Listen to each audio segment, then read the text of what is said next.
So, last week we had an indie title on here. Didn't do so hot. We kind of butchered it. This week, it just gets easier because the name of the author is Butcher. He's talking about Jim Butcher's Dresden Files, number 1 of 4 from, I believe, Dabel Brothers or Dabel Brothers?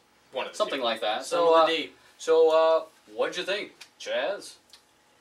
It's probably one of the best comics of this review. I opened it up. I knew nothing about it. I've been told that there's a TV series. I didn't honestly know anything going into it, and I am intrigued. You can't go wrong with killer animals.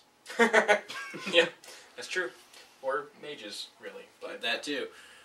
Magic, possession, demons, all that stuff. Not that, you know, that's a good thing.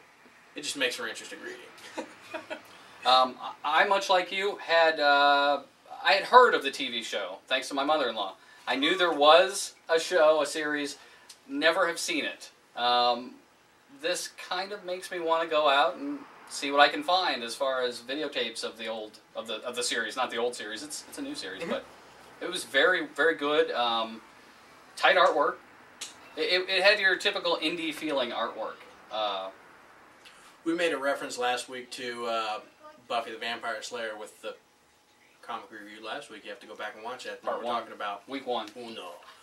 So we made a reference to Buffy. I think the Buffy Angel Charm, this would fall, just from reading the comic, right in line with that style of, you know, show, reading, anything. No offense to Jim Butcher, because I've read the comic and the writing is fantastic, don't get me wrong, but I would love to see Joss Whedon's take on this. I really do. I think it'd be great. A collaboration. Yeah, a collaboration. A crossover even. Perfect. I mean, but, yeah, I thought the whole comic was great. The artwork was amazing to me. I loved it. The writing was really good.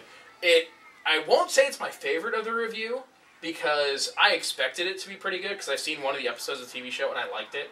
So I assumed I was going to like this one, but it's probably at least number 2, as far as my favorite review of this week.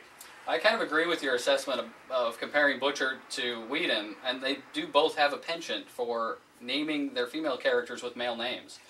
Will, Fred, it's not a bad thing. Buffy, it's totally a male name. Yeah.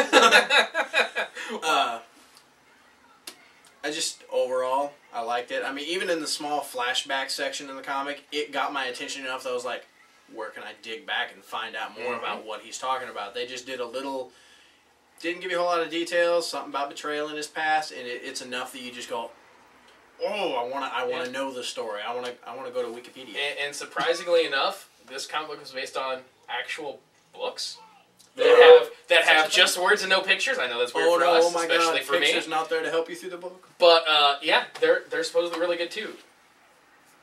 I might even read one now. I don't know if we go that far. We're gonna have to do pictures in for him. Yeah, probably. I can draw stick figures. Hey, excellent. All right. Overall, though, I think it was an excellent read. I recommend anybody picking it up. As soon as I got done reading this one for the review, I told Mike to put it in my box because I'm going to pick it up, and actually I already purchased it. And I'm probably going to read it again because it was excellent. Yeah, he didn't just take the freebie route. Anything Nathan likes goes straight in his box. Because it's excellent. So, good week for comics and reviews. Next week, we're going to have 5 more. Yep. We definitely didn't have a wave of crap this week. That's true. All right. We'll see you next week.